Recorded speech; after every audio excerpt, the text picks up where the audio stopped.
So, EPMA 25 years of history. Here we go. Now, first question is, how did EPMA come to exist? As you see, we spoke about this last night a little bit already. I had a few more thoughts. What was happening in the world of PM 25 years ago? 25 years ago, in a way, can look like a long time. In another way, it's not such a long time. But what was happening at that time? Where was PM technology in Europe and in the world coming from? Where were we coming from in different areas? And who made EPMA possible? That you already have the answer. We spoke about this last night. Who helped build what is today EPMA? All of those things were the questions I was thinking about the history. What can we count as EPMA's inputs to European and the world's PM in these last 25 years? So that's a long and wonderful story. Actually, I think this story would be nicer to have it around the table and with a nice drink rather than everybody standing and sitting here.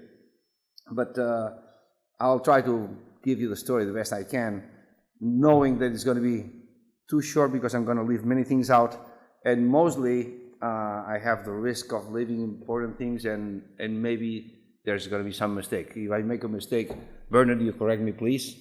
Okay. So I started, when we started about powder metallurgy, I started, let's go back to the basics. I read something in a nice book called the Bible. It said, in the beginning, God created the heaven and the earth. And then it's no longer in Genesis. That's my own already. And in creating the universe, he probably thought about giving the humans a beautiful technology, one that would allow to blend, tailor, and compose all sorts of materials and properties.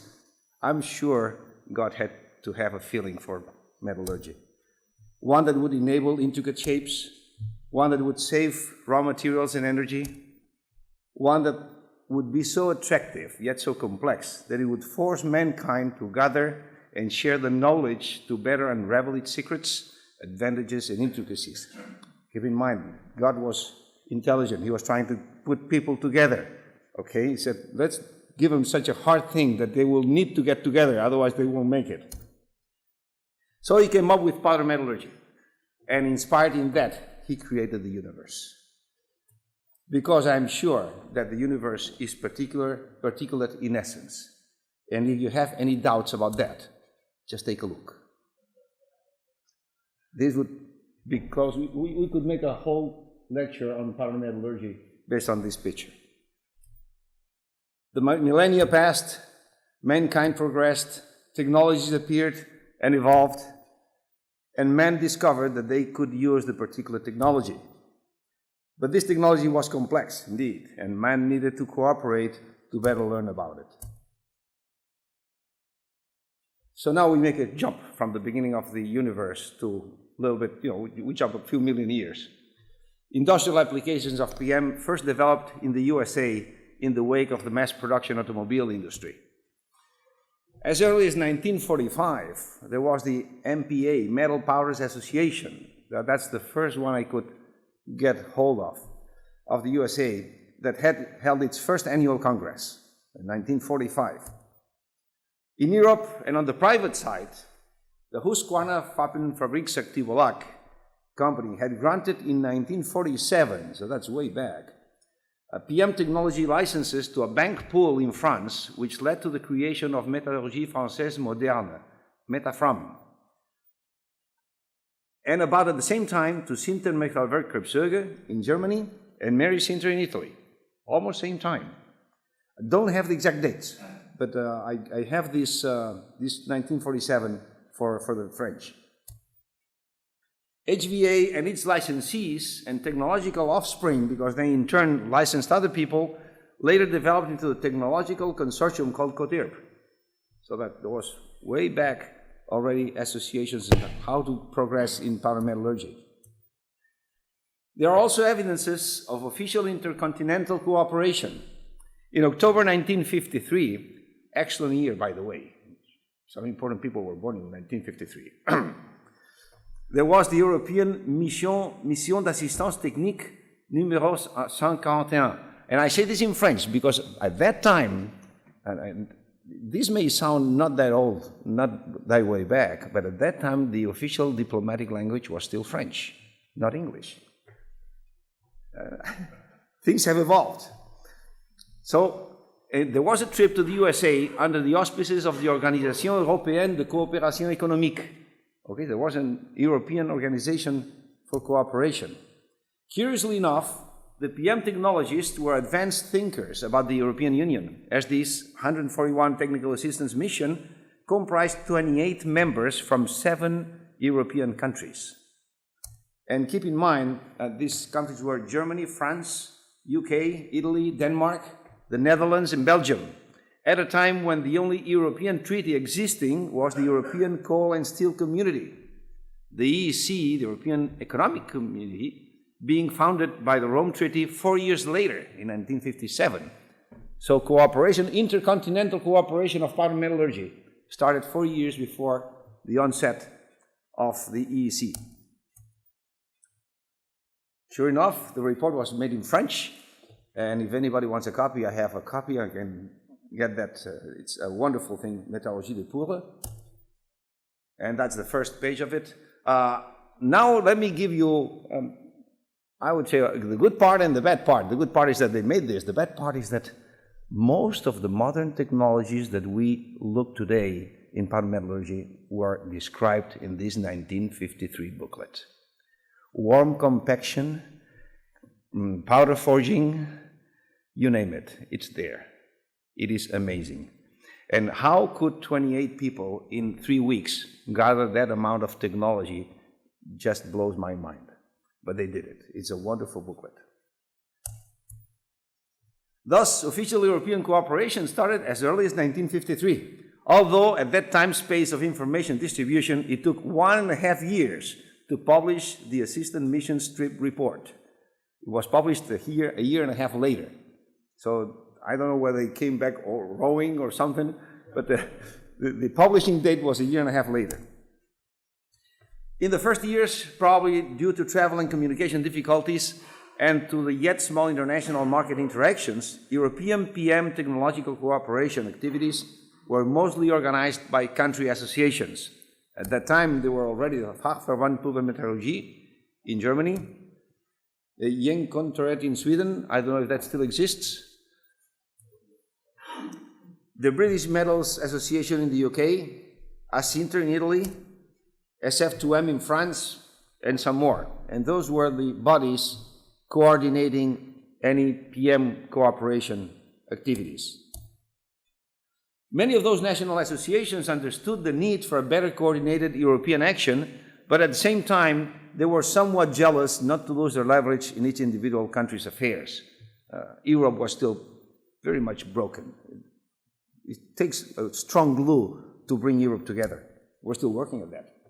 The first step in the Europe-wide direction for coordination of the PM technology was the formation of the EPMF, European Powder Metallurgy Federation, a federation of these national trade associations. EPMF was launched during 1986 World PM Congress in Düsseldorf, with the main initial goal of coordinating the biennial series of World PM Congresses, which were already existing at that time established between the USA and Europe. Its first president was Dr. Ivor Jenkins of the Institute of Metals in the UK. The UK had a very strong activity in PM. And here we have a retrospective picture of Dr. Jenkins. And I guess we can recognize a few more people out here, right?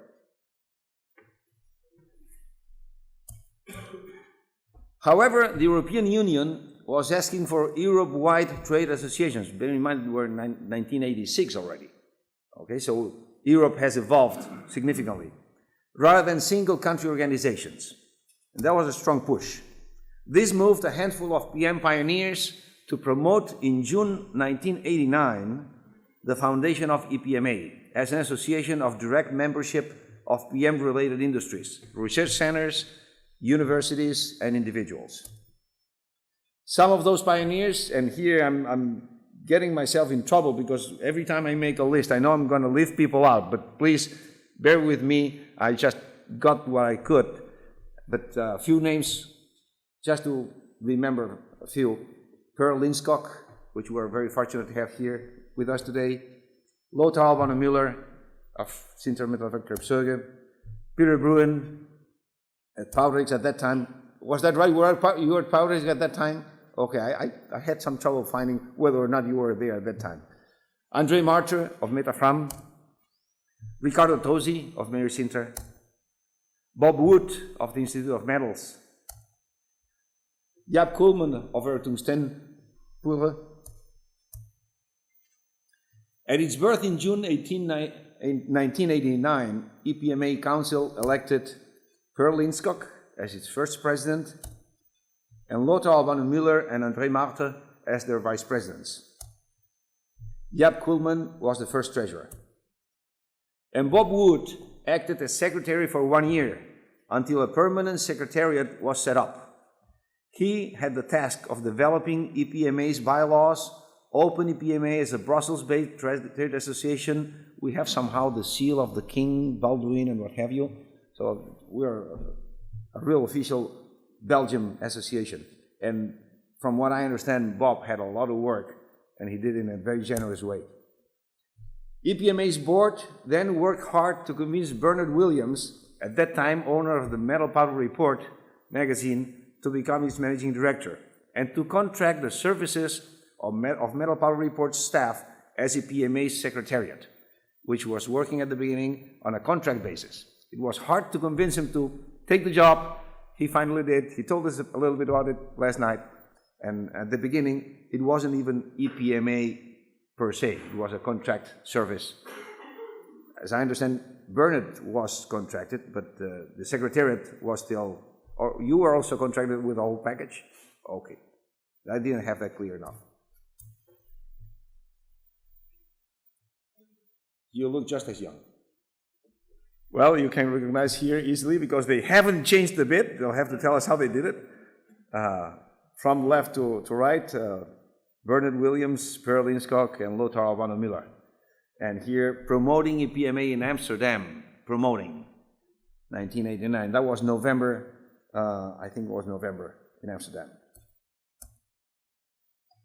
And here, one step further. Okay, once Bernard Williams and his team started working as permanent secretariat, the task of developing EPMA into an association to promote PM and help its members started. EPMA held its first General Assembly during the London World PM Congress of 1990. So we're 1 year later. That was the first World PM conference where EPMA existed already. It was not, however, organized by EPMA. At that time, it was still organized by each country's associations. At those early years, EPMA was not yet taking full responsibility for organizing the PM World Congresses held in Europe. Now, here we have members of the founding EPMA Council at Rue Ravenstein in Brussels. Rue Ravenstein was the seat of the Society of Engineers or something like that in Brussels, and we used their house to make meetings for a number of years until I don't know what happened either to the association or the house. It was demolished or something like that. A major identity trait of EPMA was and still is, as of this day, the strong involvement of all its members, industrial, research centers, consultants, and academia in all aspects of EPMA's organization and services, teaming with an excellent secretariat back office. I think in this respect, we have a difference versus the Americans. I don't know exactly what is the organization by the Japanese, but in EPMA, we have a very strong involvement of all the membership. A new major step in organization came in 1995 when MPR's secretariat became officially EPMA. Pearl Linskog finished his second term as president, and Lothar Albano Müller was elected new president at the same Bürgerstock General Assembly when André Martre retired. Showing one more aspect of EPMA's overall industry cooperation spirit, the presidency went from a member of the powder manufacturing industry to one of the parts manufacturing industry. Subsequent presidencies went to smaller parts making industry, myself, 2001, equipment making industry, Kramer, 2007, and Special Materials, Philip Gunderman. So this is no written law, but in EPMA we make clear efforts to get everybody involved in everything. We change the places of meetings to make sure that every country will have its share. We take a lot of care to involve everybody. EPMA's council, as established in its bylaws, comprises representation of all branches of PM's technology, and new seats were created as new branches of industry became relevant and formed groups in EPMA, like MIM, HIP, etc. An exquisite and excellent culture of respect, cooperation, and gentlemanship has always been present among EPMA's membership and is reflected in its all-technology encompassing council, ensuring that no significant aspect of any technological branch would go unnoticed. EPMA has a long-standing tradition of friendship and recognition, and I guess after last night's dinner, we all could see that. Here we have André Martre being honored at his retirement in Bürgerstock, 1995. By the way, I guess you'll recognize the gentleman also next to the lady, Peter. And here Per Linskog was being honored also as he was stepping down from presidency in Bürgerstock also.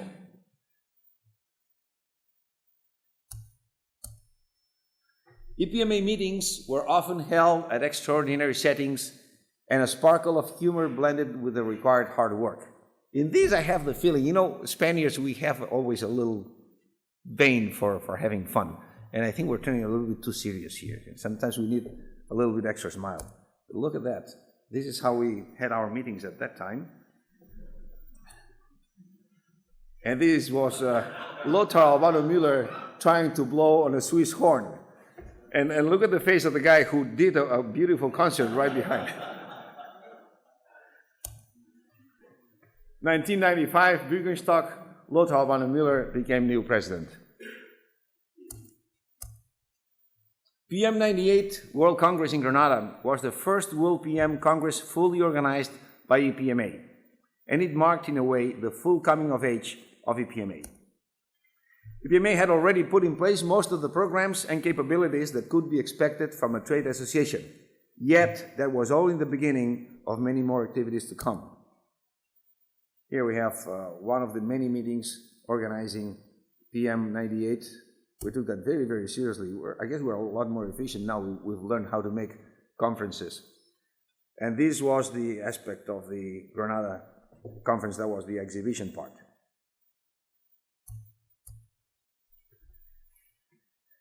When I say we had a dazzle of humor, you can see Peter Bruin and his dear wife being crowned in Chester. Two key players of EPMA, Peter Bruin and the unforgettable Francis Holland. Unfortunately, I realized that I normally take my camera out at dinner time more than when we're sitting and working. So the pictures may give a biased look at our activities, thinking that we only do fun and eat. But in the meantime, we do work a little bit also. A new major milestone of EPMA history came in 2001, when simultaneously Bernard Williams decided to retire and Lothar Albano Müller's presidency period ended. That was a major moment. Jonathan Rowe had been appointed the new managing director of EPMA. He did not come from the PM world, but he had good experience in managing a trade association. But there was a major break in the sequence of activities in EPMA. The new president, Cèsar Molins, or myself, although a long-time member of PM community and very active in EPMA, was not among the EPMA founding members group. So there were two major changes there. What was in favor, though? Peter Bruin, member of the first EPMA Council, was appointed to the newly created post of technical director, which added extra strength to the technical activities of EPMA, and there was the continuity of the secretariat staff with the ever-present and quietly efficient Francis Holland. Continuity was also assured by the composition of council, most of which was a continuation of the previous council. Jonathan Rowe soon fell in love with the PM technology and brought an unsurpassed economic surveillance which as of this day makes EPMA a champion of services to cost ratio. Thanks a lot, Jonathan. Again, I promised before this we were working.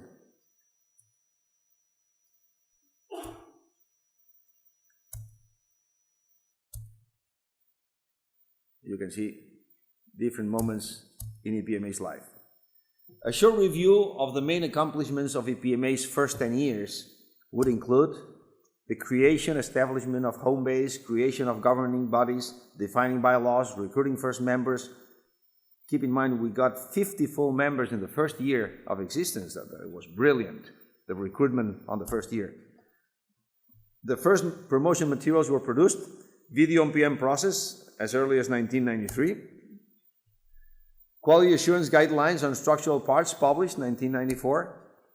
Thesis competition started also in 1994.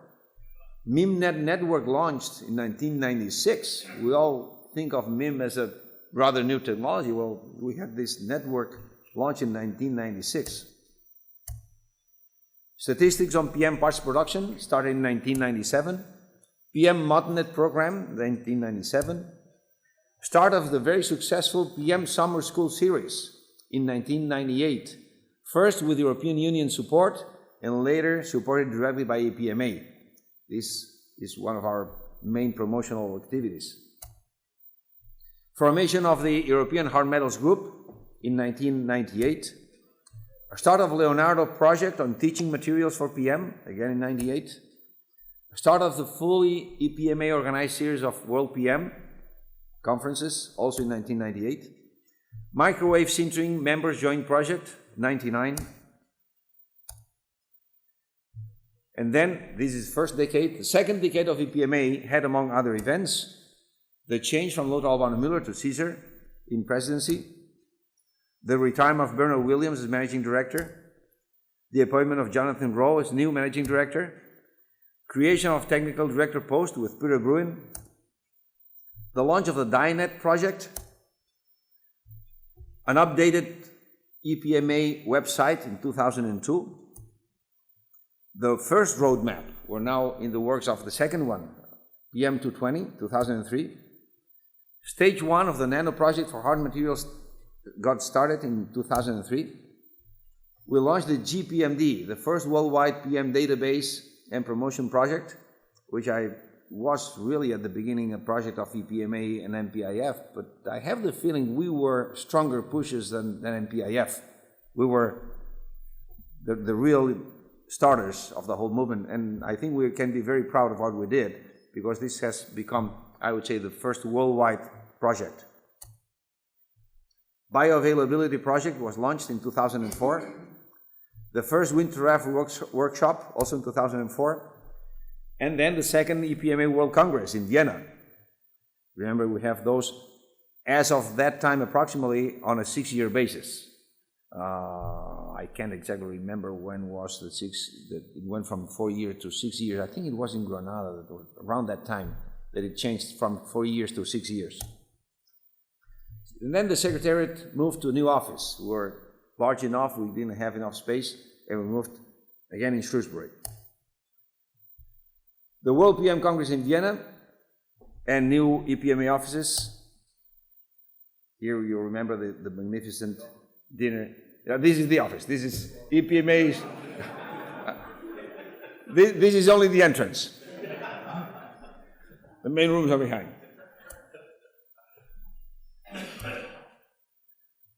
Obviously, there is no party without a good dinner, as you can see.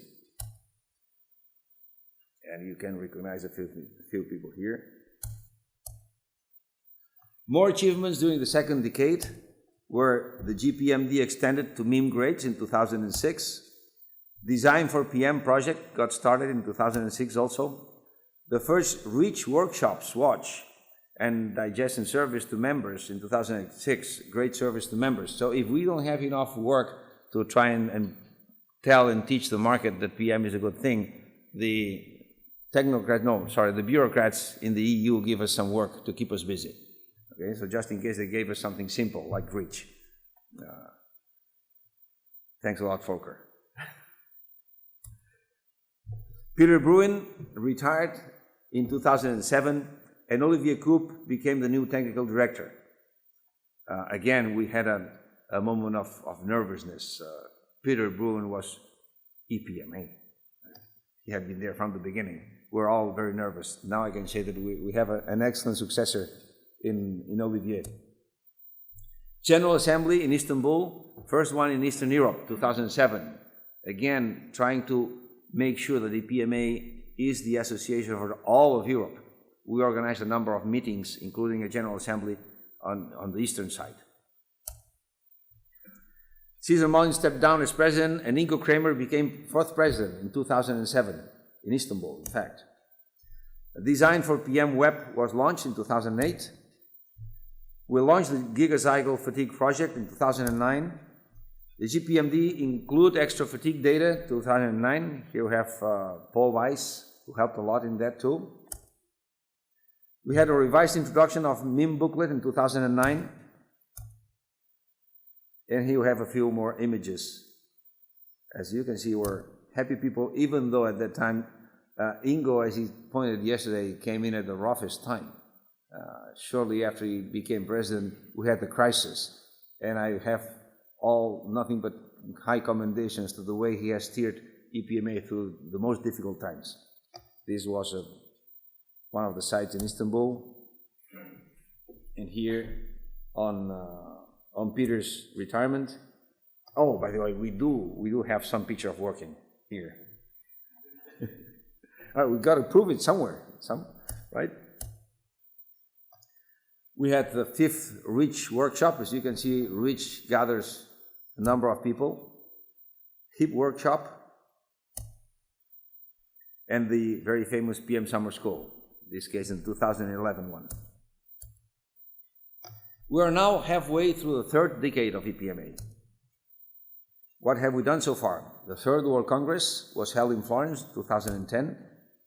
A new PM HIP group with over 30 members was created in 2010. The first summer RAF on hard materials in London, held in 2010 too. The GPMD was made available through Granta, which is a system for making it more available for designers, 2011. Francis Holland retired in 2012. Ingo Kramer stepped down as president, and Philip Gunnerman became EPMA's 5th president, 2013, last year. And here, I got the statistics only since 2000, just to show the evolution of membership. We kept going. Remember, we started with 50 back in '89. We reached the full membership about 80 by 2000, and then we have a pretty stable, but still slowly but surely growing membership, mostly on the full. Then the affiliates, they go up and down because that has a lot to do with the movements and acquisitions and mergers. And now the individuals, with the crisis, we're having a little bit of trouble in that area. But as you can see, we have a very sound evolution of the membership. Here, some pictures of us working for once. And Olivier, by the way, Olivier came of age today. He'll learn to have breakfast meetings. That was the last thing that had to be transmitted.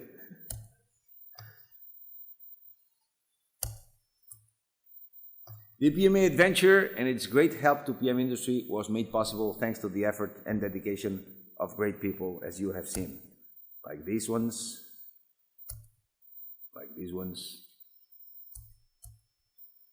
Not to forget the many academicians, researchers, and consultants that brought their efforts to the advancement of PM technology and to the good working of EPMA. Again, I tried to make a list, and that's a very risky one, because I'm sure I'm going to forget someone, but just to show how many people have been key in EPMA, because all the ones I've put here, I think they have been key people. I think of Bob Wood, David Whitaker, Ole Grinder, Georg Sleeper, Gianfilippo Bocchini, Frank Petzold, Maurice Oncino, Paul Weiss. By the way, there is no order, it's just as they came through my mind. Alberto Molinari, Paco Castro, Herbert Danninger, Bernd Kiebeck, José Torralba, Bob Moon, Lars Nieberg, Henry Pastor, Oreste Morandi, Enrico Mosca, Mario Rosso, Coletta Libert, and the list could go on and on and on. I just didn't want to chew so much time. You can see it's amazing. And these people too. Some pictures just to see some known faces. Again, at the dining table. It is also important to mention the commitment of many companies which agree to devote their time of their CEOs or very high-ranking people to help EPMA in a possible way. In fact, those were the companies that started EPMA to begin with. And I didn't want to put names of people, but rather put some of the companies. It's impossible to list them all in this presentation, but some outstanding ones could be Hergenes, Sintermetal Krebsöge, and later the whole GKN PM, Metafram in its successive names, Dorst, Osterwalder, Hergenes Corporation, QMP Rio Tinto, SMS Meer, Kramer, Laufer, Aubert de Duval, Mary Sinter, Air Steel, Pometon, BASF, Planze, Miba, PMG, Schunk, Mimitalia, Ames, and I'm sure I'm leaving a number out. Just, again, look at the tremendous list of companies that have taken EPMA very seriously. Last but not least, council members. Council members keep meeting with an exquisite environment and friendship. Sometimes dining, sometimes at the working room. And these people too. We're coming to more modern times. But most important, look at all the crowd we are. We're a bunch of enthusiastic people. And last but not least, our great secretariat.